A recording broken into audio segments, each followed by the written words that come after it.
और ये साहब ये बताएं सर कि इसका जैसे अभी नजमुल साकिब साहब कह रहे थे कि बड़ा एजेंडा है, आप इसका एजेंडा क्या देखते हैं, किस तरह से आप देखते हैं कि ये बर्फ पिघली कैसे है, ताल्लुकात कैसे बेहतर हो रहे हैं? देखिए, अलाइनमेंट्स हो रही हैं और बड़ी तेज़ी के साथ हो रही हैं इस खित्ते के अंदर। एक लॉबी जो है अमेरिका की, वो बहुत अहम तरीन तरीके से अमेरिका को एक्वाइल करने की कोशिश कर चुकी हुई है कि अमेरिका अब जो है वो वाघा से वेलिंगटन तक का इलाका है उसके अंदर अपनी तवज्जो मबजूल करे। अगर वो यहाँ रहता है तो मसला ख़राब हो जाएगा। इजराइल जो है उसने मुकम्मल तौर पर इस खित्ते का चार्ज अमेरिका से ले लिया और वो कहते हैं हम अपने मसलों को खुद हल कर लेंगे और हमारे पास जिस किस्म की डिफेंस कैपेबिलिटी है और जिस तरह के उनके रिसोर्सेज हैं वो खुद को ठीक कर लेंगे। ईरान के साथ दोबारा तल्लुकात बनाने की कोशिश की गई और हौसी का मामला उसको अमेरिका ने साथ रखा। मसला यह है कि अफगानिस्तान से निकलते हुए क्या करें आप कि वहां पर आपको आपकी प्रेजेंस भी रहे। एक लॉबी अमेरिका के अंदर कहते हैं भूल जाएं अगर आपने चाइना को कंटेन करना है। ये जो मूव है ये बेसिकली ईरान और सऊदी अरब और ये प्रो चाइना मूव है। प्रो चाइना मूवी थी जो पहली दफा इमरान खान जब पैसे इख्तियार आए थे तो अमेरिका गए थे, सऊदी अरब गए थे, तो उन्होंने एक पैसा अरेंज किया था ताकि हम IMF की और वर्ल्ड बैंक की उसके अंदर गल्फ के ना आ जाए उसके अंदर। सऊदी अरब और ये पूरा इलाका जो है ये मुकम्मल तौर पर बिल्कुल और तरीके से तब्दील हो रहा है, इसीलिए ये इतनी तेजी के साथ ये सारी चीजें चल रही हैं। आप देखिएगा कि जो क्वाड बना है उसके मुकाबले में 4 लोगों का क्वाड हमारा बन रहा है, उसने इस खित्ते के अंदर एक बहुत और किस्म की सूरत पैदा करनी है। और जो यूक्रेन का मामला है वो जितना गर्म हो चुका हुआ है, we are entering into a big war और उसकी सारी बंदोबस्त है। इसको आप इकोनॉमिक सूरत में न देखें, ये सतत सफबंदियों का वो है सारे का सारा, और उस सफबंदियों के अंदर हर कोई जो है अपने आप को मुख्तलिफ जगह पोजीशन करने की कोशिश कर रहा है। और ये साहब किसको कामयाब दौरा कहा जाएगा? और दूसरा ये कि इसका मतलब ये जो नजमुल साकिब साहब बात कर रहे हैं कि अगर सऊदी अरब को सूट नहीं करता कि वो कश्मीर के मामले में पाकिस्तान को सपोर्ट करे तो वो नहीं करेगा, और अगर पाकिस्तान कुछ देकर नहीं आता, यानी लेकर भी नहीं आता, लेकिन अगर कुछ देकर नहीं आता तो भी ये कामयाब दौरा होगा। आप इससे इत्तफाक करते हैं? देखिए, पहली बात तो यह है कि मैं इस लफ्ज़ जो मुस्लिम उम्मा है ना, इसके एक नाजायज इस्तेमाल से बहुत तंग हूं मुद्दत से। पहली बात तो यह है कि मुस्लिम उम्मा की बात नहीं है, इलाकाई नेशन स्टेट्स हैं जो 1920 में बनाई गई थी। ये सऊदीज हैं, ये इराकी हैं, ये ईरानी हैं, ये कोई मुस्लिम उम्मा का नाम नहीं है। बदनाम करने के लिए मुस्लिम उम्मा का नाम दे देते हैं क्योंकि सारे मुसलमान रहते हैं। क्रिश्चियन यूरोप क्यों नहीं कहते हैं? वहाँ कौन से ईसाई यहूदी रहते हैं? वहाँ पर वहाँ सारे के सारे 99% ईसाई रहते हैं। वाइट नॉट निकाल दम। क्रिश्चियन यूरोप साथ नहीं चलता, क्रिश्चियन यूरोप पैदा हो गया, क्रिश्चियन यूरोप के अंदर नाटो भी बन गया, क्रिश्चियन यूरोप के अंदर वार्सा पैक्ट भी बन गया, 2 मुल्क पैदा हो गए, क्रिश्चियन यूरोप ने 150 साल एक दूसरे के गले काटे। क्यों नहीं कहते? पहली बात है कि ये लफ्ज़ बहुत गलत है इस्तेमाल। मुल्क हैं, उन्होंने बनाए हुए हैं, उनके अपने मफादात हैं, उसको वो इसी के तहत आपने इकट्ठा कर लिया। वो भुट्टो साहब की कर्म नवाजी बहुत अच्छा किया, सबसे बड़ी बात हो गया।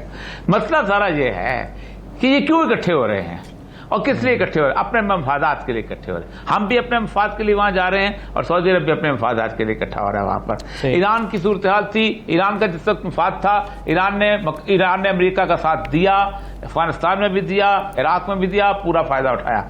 ईरान ने कॉन्ट्रास्ट से खरीदे, अपना इसराइल से अपना असला खरीदा, इराक से लड़ा, फायदा उठाया, अच्छा किया। अपना मुल्क है, उसका लड़ना है उसने, ठीक। सऊदी अरब का मामला है, सऊदी अरब अपने हिसाब से चल रहा है। मसला सारा यह है कि ये बेसिकली सिक्योरिटी के थ्रेट्स में चल रहे हैं। ना सऊदी अरब की इस इन्वेस्टमेंट से पाकिस्तान में कारखाने लगने हैं, ना पाकिस्तान की इन्वेस्टमेंट से सऊदी अरब के अंदर बाहर आ जानी है बहुत सारी, ठीक। पाकिस्तान की प्रेजेंस भी आर्मी की थी। ये सारा रीजनल सूरत हाल ये है। मट्टी गर्म है, आज से नहीं गर्म, गुज़श्ता 35-40 साल से गर्म है। अफगानिस्तान में गर्म है, इराक में गर्म है, सीरिया, 3 दफा मैं सीरिया होके आया हूं। कौन कौन सा मुल्क है जिसका इंटरेस्ट वहां पे नहीं है? कौन कौन सा मुल्क है जिसकी प्रॉक्सी वहां नहीं चली हुई? कौन कौन सा मुल्क है जिससे अपने पैसे वहां नहीं डाले हुए? आप यमन जाके देख लें, आप वहां पर क्या हो रहा है। ये पूरे का पूरा खित्ता तबाही के धाने पे आया हुआ है। यूक्रेन की अब पूरी की पूरी सूरत हाल देख लें।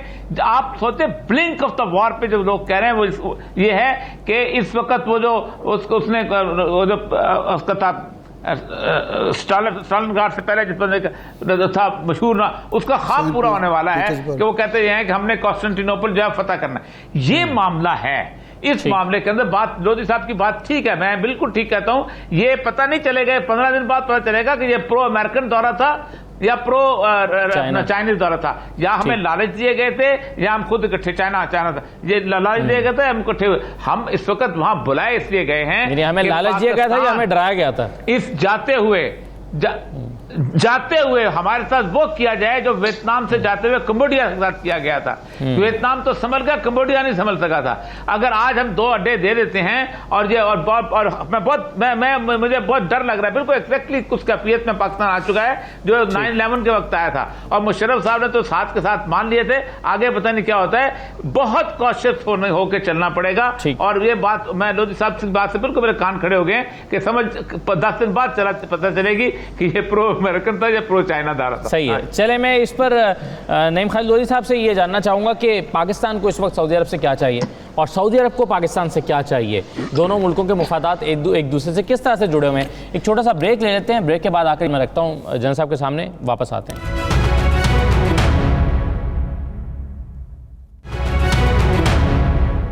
दोबारा आपको खुशामदीद कहते हैं। पाकिस्तान और सऊदी अरब के ताल्लुकात और वज़ीर-ए-आज़म इमरान खान का दौरा सऊदी अरब, इस हवाले से हम बात कर रहे हैं।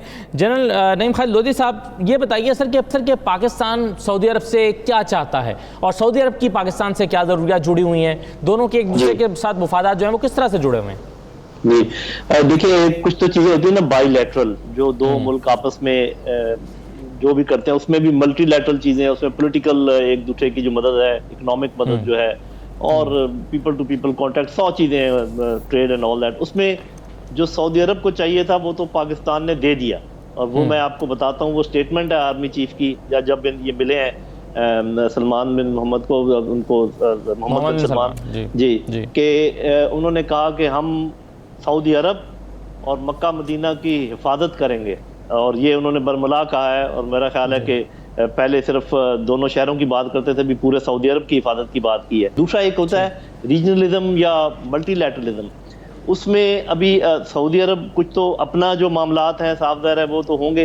ये जो आप कश्मीर की बात कर रहे थे उसका तो कोई इम्कान नहीं है, साफ ज़ाहिर है कि भारत अभी भी उनके लिए ज़्यादा अहम है, भारत उनके लिए बड़ा मुल्क है। तो वो सही कह रहे थे नजमुल साकिब साहब कि पूरी जो ज़मीनी सेटिंग है उसके मुताबिक ही हमें अपनी उम्मीदें रखनी चाहिए, उसके मुताबिक ही आगे बढ़ना चाहिए। लेकिन एक चीज़ मैं उसमें ऐड करना चाहूँगा कि ज़मीनी सिचुएशन एक होती है बनी बनाई जो आपके ऊपर थोप दी जाती है, एक ज़मीनी सिचुएशन वो होती है जिसमें आप भी कोई किरदार अदा करते हैं। मुझे अफसोस से ये कहना पड़ता है कि हम, मेरा ख्याल है कि ज़मीनी सिचुएशन में अपना कोई किरदार समझते ही नहीं है।